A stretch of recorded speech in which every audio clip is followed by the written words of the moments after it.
Nah tapi orang tua mereka malah juga ikut-ikutan. Sehingga kalian bisa bayangkan aja geng, seberapa mengerikannya kondisi tersebut. Terus geng, di saat beberapa orang yang memanjat pagar tadi supaya bisa masuk ke acara itu. Yo geng, tekan tombol subscribe geng. Halo geng, welcome back to Kamar Jerry.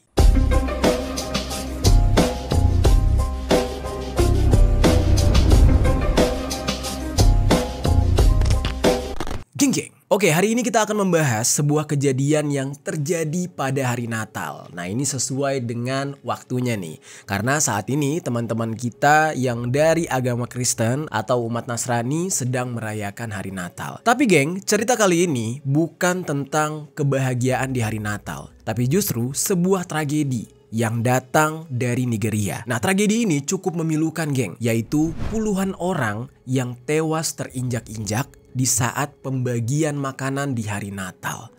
Wah, ini sebuah kasus yang menurut gue sangat menyedihkan di hari yang seharusnya membahagiakan. Yang menyedihkannya lagi, sebagian besar korban di dalam kejadian ini adalah mereka-mereka yang di bawah umur. Dan bisa dikatakan ini adalah sebuah kelalaian dari penyelenggara acara tersebut. Nah, namun banyak yang gak percaya nih kalau ini adalah sebuah kelalaian. Banyak orang yang menduga ada hal lain yang mencurigakan di balik kejadian ini. Dan ternyata benar, ketika gue meriset kasus ini, ditemukanlah ada unsur udang di balik batu, alias kejadian ini semacam sudah direncanakan. Nah, bagaimana bisa nih kejadian seperti ini terjadi? Dan ini benar-benar memilukan geng. Nah, untuk kronologi selengkapnya dan misteri-misteri yang ada di dalam kasus ini, langsung aja kita bahas secara lengkap di Permisi, peristiwa misteri dari berbagai sisi.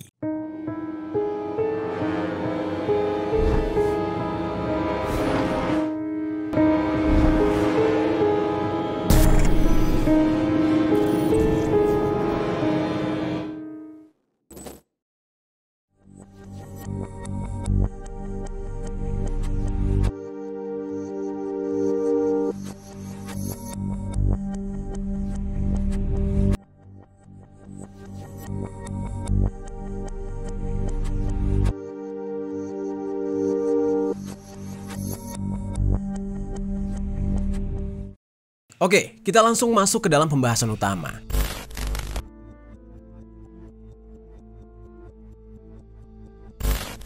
Jadi geng, tepatnya pada hari Rabu, tanggal 18 Desember tahun 2024, di daerah Bashorun, pinggir kota Ibadan, tepatnya di daerah Oyo, Nigeria Barat Daya.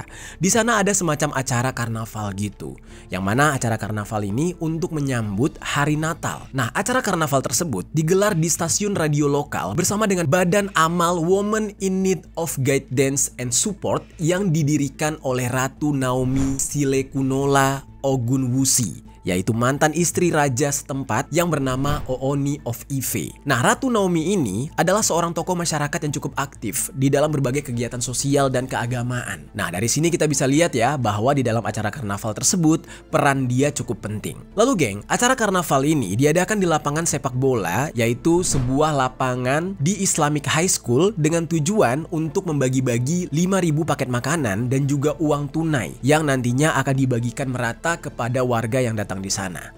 Nah, mungkin di sini agak membingungkan ya, kalian mendengar acara ini acara Natal ya, tapi diadakan di sebuah lapangan bola, lapangannya itu milik Islamic High School. Nah, sebenarnya di sana hampir mirip lah kayak di Indonesia, antara Muslim dengan umat Nasraninya hidup berdampingan. Jadi nggak heran ya ketika ada acara keagamaan ya mereka bisa mengadakan di mana aja, termasuk diadakan di sebuah tempat milik agama lain. Jadi toleransinya di sana cukup tinggi. The police, but the resultant effect of this very careless act is the huge death that we have recorded, unfortunately, unavoidably. Terus geng, di dalam acara pembagian makanan tersebut, antisipasi orang yang bakal datang ya sesuai dengan paket makanan yang ada, yaitu sekitar 5.000-an paket. Terus uang yang dibagikan itu juga sekitar 5.000 naira. Nah, itu disebutkan sekitar 2,50 euro dan kalau dirupiahkan kurang lebih sekitar 52.000 sampai dengan 55.000 rupiah gitu geng. Nah, per orang dibagikan segitu. Terus selain makanan, acara tersebut juga bakal memberikan hadiah semacam beasiswa. Jadi bagi yang beruntung bakal mendapatkan beasiswa itu. Nah, jadi orang-orang di sana sangat berminat untuk datang ke acara tersebut karena banyak bonus-bonusnya. Berbondong-bondong lah orang-orang untuk datang ke acara itu. Terus tanpa disadari oleh si penyelenggara acara, ternyata yang datang ke sana itu malah membludak. Banyak banget. Dan semuanya datang demi makanan gratis dan beberapa hal lain yang ikut dibagikan. Nah, bahkan banyak warga sana yang sudah datang terlebih dahulu dari matahari belum terbit. Jadi dari subuh mereka udah ngantri di sana, bahkan ada yang sampai nginep di tempat tersebut. Di saat itu, yang nginep di sana bahkan banyak banget, rame banget di depan gerbang sekolah sebelum acara. Dan gak cuma itu, banyak juga yang sampai bela-belain datang padahal jarak rumah mereka ke sekolah tersebut itu kurang lebih 1,5 jam. Mereka rela menempuh perjalanan sejauh itu. Dan mereka melakukan hal itu benar-benar semata-mata supaya bisa jadi 5.000 pendaftar pertama untuk mendapatkan makanan gratis dan juga ya uang yang dibagikan. Ya bayangkan aja geng, baru jam 6.30 aja di hari kejadian jumlah pengunjungnya sudah diperkirakan datangnya tuh sampai lebih dari 5.000 orang. Akhirnya kerusuhan pun terjadi ketika penyelenggara utama acara tersebut datang. Orang-orang di saat itu langsung dorong-dorongan, lari-larian dan nabrak sana-sini supaya bisa mendapatkan hadiah dan makanan yang dijanjikan. Ya lagi-lagi mereka melakukan hal tersebut karena takut tidak kebagian. Bahkan nih geng, menurut warga setempat ada beberapa orang yang rela memanjat pagar sekolah supaya bisa masuk. Nah dari sinilah kondisi benar-benar chaos. Lapangan sekolah seketika dipenuhi dengan sandal anak-anak dan buku-buku robek hingga meja yang rusak yang berserakan. Dengan kata lain, banyak banget orang-orang yang terinjak-injak di saat itu di detik-detik acara pembagian makanan gratis tersebut dibuka. Jadi mereka-mereka yang bertubuh besar gak peduli dengan siapapun yang ada di sana. Yang ada di bawah mereka ya terinjak-injak dan mereka gak peduli. Tujuan mereka adalah makanan dan hadiah serta uang. Nah padahal nih geng, acara tersebut sebenarnya diperuntukkan buat mereka-mereka yang masih muda. Ya, yang remaja dan juga anak kecil. Nah tapi orang tua mereka malah juga ikut-ikutan. Sehingga kalian bisa bayangkan aja geng, seberapa mengerikannya kondisi tersebut. Terus geng, di saat beberapa orang yang memanjat pagar tadi supaya bisa masuk ke acara itu. Nah ada sejumlah anak-anak yang ikut memanjat pagar sampai jatuh dari pagar dan berakhir mengenaskan. Pokoknya sedih banget lah kejadian ini. Dan total korban pada awalnya itu ada sekitar 35 orang dan semuanya itu adalah yang di bawah umur. Sementara ada 6 orang lainnya yang mengalami luka parah di dalam kejadian itu. Nah bahkan nih geng, warga setempat yang menyaksikan kejadian tersebut mengatakan kalau ada ibu-ibu yang sampai berteriak-teriak gara-gara buah hatinya terinjak-injak. Nah ada juga seorang bapak yang awalnya datang membawa 2 anaknya, berujung yang satunya hilang.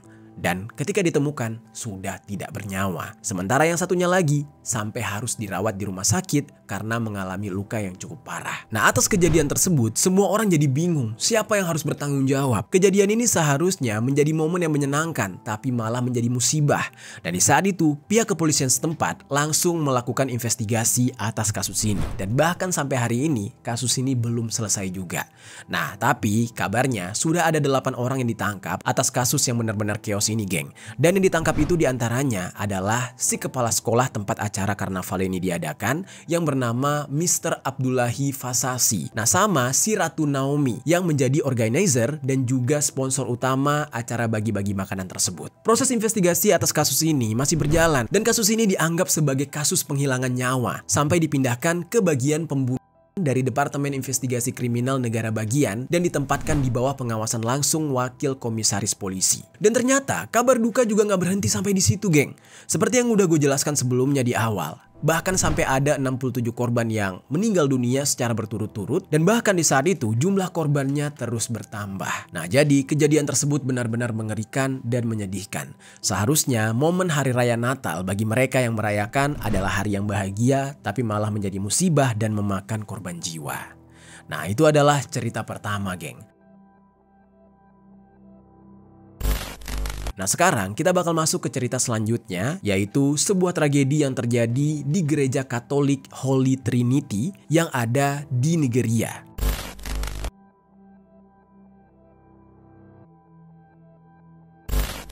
Tragedi yang selanjutnya ini terjadi pada hari Sabtu tanggal 21 Desember tahun 2024. Bahkan ini belum ada seminggu dari kasus yang sebelumnya. Kejadiannya itu terjadi di sebuah gereja lokal yang bernama Gereja Katolik Holy Trinity yang berada di distrik Maitama, Abuja, ibu kota Nigeria. Jadi geng, di saat itu, pada hari kejadian, Gereja Katolik Holy Trinity ini memang sedang mengadakan acara bagi-bagi bantuan gratis, yaitu berupa beras dan pakaian dalam rangka merayakan hari Natal. Nah, acara ini menarik lebih dari 3.000 orang dari kampung yang berdekatan dan kawasan yang berpendapatan rendah di sekitar gereja tersebut. Jadi bisa dikatakan ya warga kurang mampu. Dan menurut saksi-saksi di sana, memang banyak orang atau peserta yang datang lebih awal, yaitu pada pukul 4 pagi waktu setempat. Jadi kebayang tuh masih gelap banget, mereka udah datang di sana untuk bisa mendapatkan hal yang dibagikan di sana. Nah, meskipun acara tersebut dijadwalkan mulai antara pukul 7 pagi sampai dengan 8 pagi, tapi mereka udah rela ngantri 4 jam sebelumnya. Dan lagi-lagi, berakhir dengan menyedihkan, sama seperti kasus sebelumnya.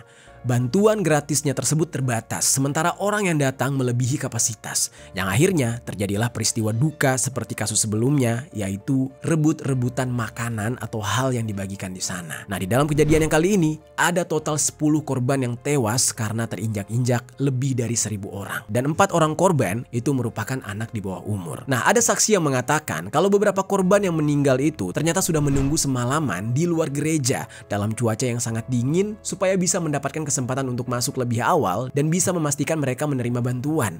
Nah, karena peristiwa ini, akhirnya Gereja Katolik Holy Trinity sampai membatalkan acara bagi-bagi bantuan Natal tersebut dan meminta semua orang bubar dari sana karena sudah sangat chaos. Nah, bahkan kantong-kantong beras sama pakaian-pakaian yang tadinya akan dibagikan jadi dibiarin berserakan gitu aja di lantai gereja. Karena kondisinya itu udah nggak bisa dikontrol. Dan ini benar-benar menyedihkan sekali, geng. Coba bayangkan aja, nggak ada seminggu tapi sudah ada kejadian yang mirip atau serupa yang seolah-olah nggak belajar dari kejadian sebelumnya. Bahkan sudah 45 orang yang meninggal akibat terinjak-injak karena ingin mendapatkan makanan gratis atau bantuan gratis. Sampai di sini kita bisa lihat ya geng, bahwa masih banyak banget masyarakat di sana yang kurang teredukasi. Ini tidak menyangkut dengan agamanya, tapi ini menyangkut dengan penyelenggara acaranya. Yang kebetulan aja ini acaranya ya diadakan pada hari Natal. Ya, kemeriahan hari Natal semua orang yang merayakan pasti menyambut dengan gembira. Tapi malah berakhir dengan mengerikan kayak gini. Nah, itu adalah kasus kedua geng yang terjadi di Nigeria. Nah, sekarang kita masuk ke kasus yang selanjutnya. Dan masih sama kejadiannya di Nigeria juga. Yaitu tepatnya di daerah Anambra.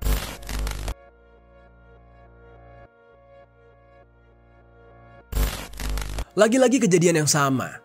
Di hari yang sama bahkan dengan kejadian yang kedua tadi. Tragedi serupa tepatnya terjadi di Anambra, wilayah Nigeria Tenggara. Saat itu, ada seorang dermawan dan pengusaha populer asal Nigeria yang bernama Ernest Obijesi.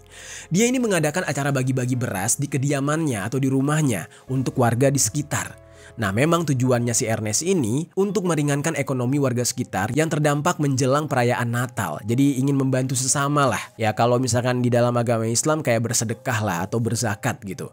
Nah, tapi agenda bagi-bagi makanan ini persis banget kejadiannya seperti dua kasus sebelumnya. Sama-sama didatangi oleh banyak orang dan melebihi kapasitas yang sudah ditetapkan atau melebihi dari pasokan bantuan yang sudah disiapkan oleh Ernest. Bahkan ada yang bela-belain nyampe jam 5 pagi supaya bisa kebagian. Dan seperti dua kasus sebelumnya, di saat pembagian bantuan dimulai, kerumunan mulai ramai dan tidak terkendali. Bahkan keluarga Ernest di saat itu sudah mulai khawatir. Ini bisa-bisa orang-orang menerobos masuk ke dalam rumahnya dia kalau pada nggak sabar dan seramai itu orang. Dan di dalam kejadian yang terjadi di Anambra ini benar-benar super chaos. Bahkan jumlah korbannya lebih banyak daripada korban pada kasus kedua. Yaitu di dalam kasus ini ada 17 orang yang tewas karena terinjak-injak di depan rumahnya Ernest. Dan dari 17 korban tersebut kebanyakan adalah perempuan dan yang di bawah umur. Nah, jadi sedih banget geng. Yang tadinya mereka ya ingin mendapatkan bantuan untuk bisa melanjutkan hidup, ya malah mereka mengantar nyawa ke sana. Akhir hidup mereka malah terinjak-injak karena ingin mengambil bantuan tersebut. The State Police Command PRO Tochukwu Ikenga says preliminary investigation reveals that a philanthropist from Okija community. Nah, jadi udah 3 kasus nih geng dalam beberapa hari dan bahkan ada di satu hari yang sama. Dan setelah kita mendengar dari keseluruhan kasus ini, jadi bikin bertanya-tanya gitu gak sih geng? Kenapa kok bisa sampai ada puluhan orang yang tewas? Ya ibaratnya cuma karena ingin berebutan makanan di hari perayaan penyambutan Natal. Nah, di dalam kejadian ini, seorang pemilik perusahaan jasa keamanan, Barikade Executive Protection, yang bernama Ademola Adetuberu. Nah, dia ini bilang, penyelenggara event bagi-bagi ini biasanya kurang mempertimbangkan aspek keamanan sebagai prioritas. Yang mereka tahu, mereka cuma bagi-bagi, beramal, dan orang-orang disuruh ngumpul gitu aja. Tanpa mereka sadari, orang-orang yang ngumpul ini benar-benar orang yang lagi lapar. Yang mana mereka tuh nggak peduli siapapun akan mereka singkirkan, yang penting mereka bisa kenyang dan mendapatkan bantuan tersebut. Nah, inilah yang sangat berbahaya karena ya bisa dikatakan ya, manusia paling berbahaya itu bukan manusia jahat, tapi manusia lapar gitu, geng. Kalau udah lapar kayak gini, apapun akan dilakukan. Nah, lalu masih menurut Ademola, mestinya para penyelenggara event tersebut bisa ya memikirkan terlebih dahulu, seperti misalkan menyewa orang-orang profesional untuk mengarahkan mereka bagaimana cara membuat event bagi-bagi bantuan yang lebih aman. Dan mestinya para penyelenggara itu punya budget lebih untuk pengadaan security atau orang-orang yang bisa mengamankan. Nah, kalau semua sistem keamanan dilaksanakan, pastinya tragedi seperti ini tidak akan terjadi. Dan kejadian ini benar-benar menyita perhatian publik Nigeria di saat itu, sampai-sampai Presiden Nigeria pun angkat bicara. Nah, di saat itu, Bola Tinubu juga mengatakan kalau pihak pemerintah serta pihak berwenang tidak lagi mentolerir kekurangan operasional oleh penyelenggara acara seperti ini. Jadi kalau mau bagi-bagi harus dipastikan dulu sistem keamanannya itu lengkap dan tidak membahayakan orang lain hanya karena ya makanan yang mungkin gak seberapa. Nah, artinya di dalam hal ini pemerintah mulai memperhatikan dan tidak akan membiarkan kesalahan atau kelalaian yang sama bagi pengelola acara yang dapat membahayakan keselamatan publik. Dan selain itu, polisi di Nigeria telah menetapkan bahwa penyelenggara acara harus mendapatkan izin terlebih dahulu sebelum mengadakan acara tersebut. Nah, jadi selama ini mereka kadang mengadakan acara ya underground aja tanpa sepengetahuan pihak kepolisian. Nah, jadi dari kedua pernyataan tersebut, kalau misalkan kita simpulkan, ya pihak yang paling disalahkan di dalam hal ini adalah penyelenggara acaranya, bukan orang-orang yang hadir di sana. Walaupun mungkin ada yang menganggap, ya dasar SDM rendah, dasar orang tidak berpendidikan, dasar orang egois, tidak memikirkan orang-orang sekitar. Ya nggak bisa juga. Yang membuat keramaian di saat itu adalah si penyelenggara acara, dan mereka lah yang harus bertanggung jawab.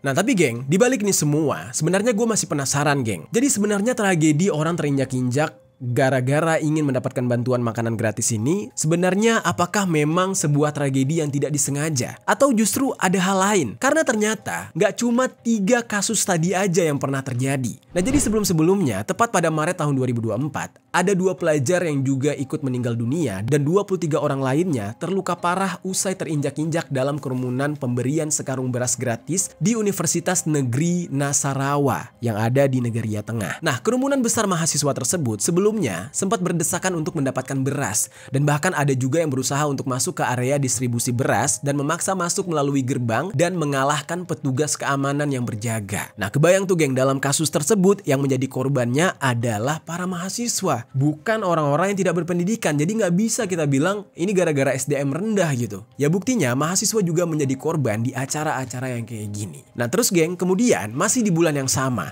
ada juga 4 wanita yang tewas pada bulan yang sama di luar kantor seorang pengusaha kaya di kota utara Bauchi. Di saat itu, mereka sedang menunggu untuk mengumpulkan hadiah uang tunai sebesar 5.000 naira atau sekitar 55 ribuan untuk membantu membayar makanan selama Ramadan. Saat peristiwa itu terjadi, saksi mata mengatakan bahwa massa yang hadir di sana itu saling dorong untuk bisa mendapatkan uang tersebut, sehingga menimbulkan kericuhan yang benar-benar hancur banget. Nah, di situ kita bisa lihat lagi ya geng, ternyata kejadiannya nggak cuma pada saat Natal. Bahkan untuk perayaan umat muslim pun, yaitu di hari Ramadan, pernah terjadi kayak gini juga.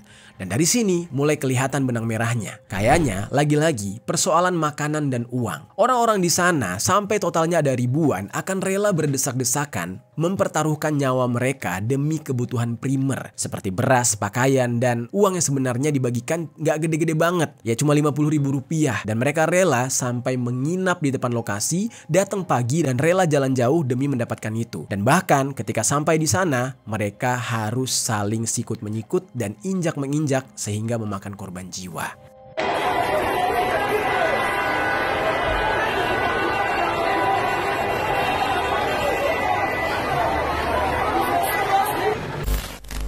Kok bisa kejadian kayak gini terjadi? Apa penyebabnya? Ya jawabannya adalah saat ini masyarakat Nigeria sedang dilanda kemiskinan dan kelaparan yang parah. Makanya mereka rela melakukan hal itu, mempertaruhkan nyawa mereka, karena menurut mereka, ya kalau mereka mendapatkan makanan, mereka bisa menyambung hidup. Tapi kalau nggak dapat makanan, mereka juga akan mati. Jadi sekalian aja mempertaruhkan nyawa untuk bisa mendapatkan makanan tersebut. Toh ujung-ujungnya juga kalau nggak dapat bakal mati juga. Nah, makanya mereka sampai senekat itu. Nah, sekarang gue pengen ajak kalian nih geng untuk membahas kondisi kemiskinan yang sangat parah di Nigeria.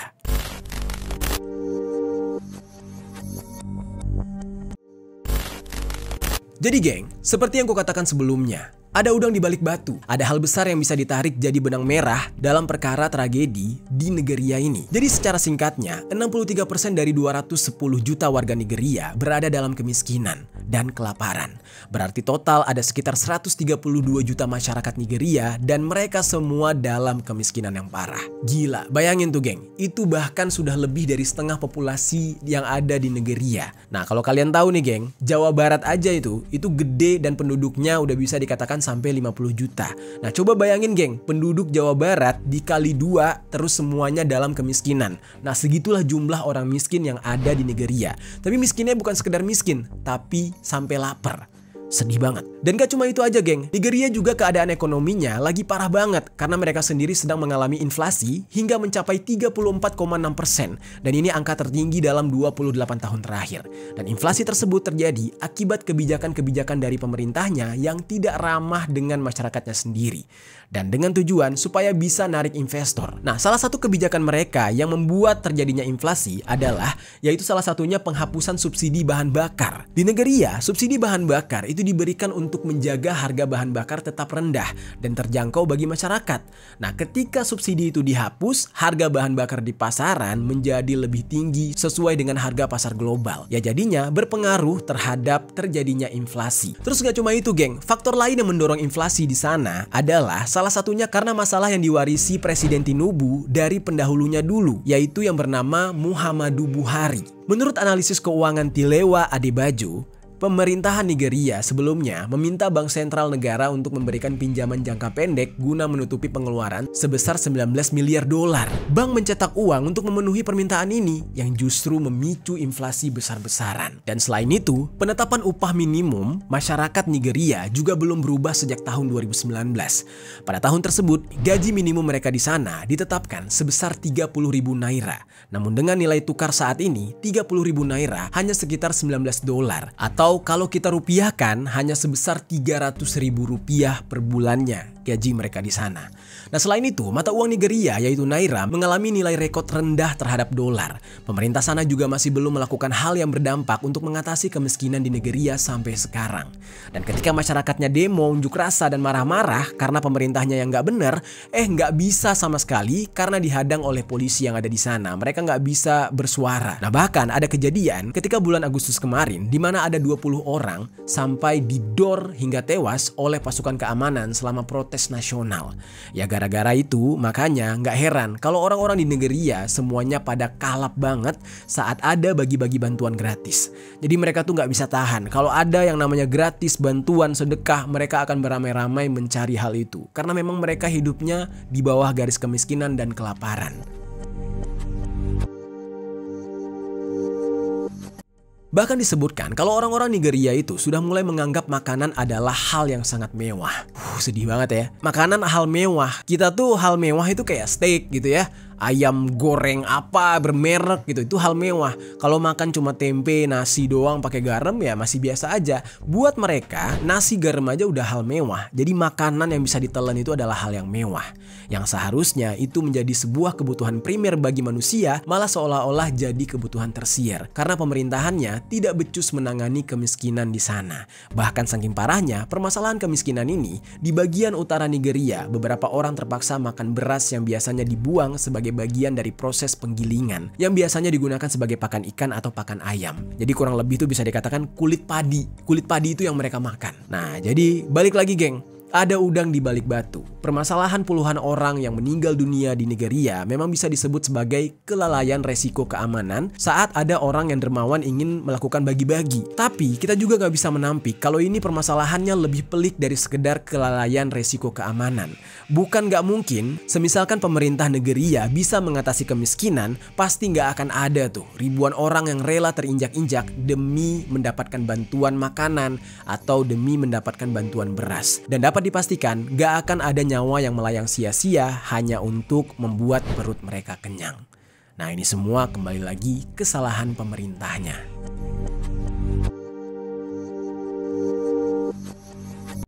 Oke geng, itu dia pembahasan kita hari ini tentang apa yang terjadi di Nigeria yang sangat miris banget di hari kemeriahan Natal ini. Padahal mereka seharusnya berbahagia dan bersenang-senang, ya seperti kita di Indonesia. Kita akan segera menghadapi libur yang panjang, nah tapi di Nigeria mereka harus menahan lapar dan bahkan harus kehilangan nyawa hanya demi mendapatkan bantuan. Oke geng, gimana menurut kalian pembahasan kita hari ini? Coba tinggalkan komentar di bawah.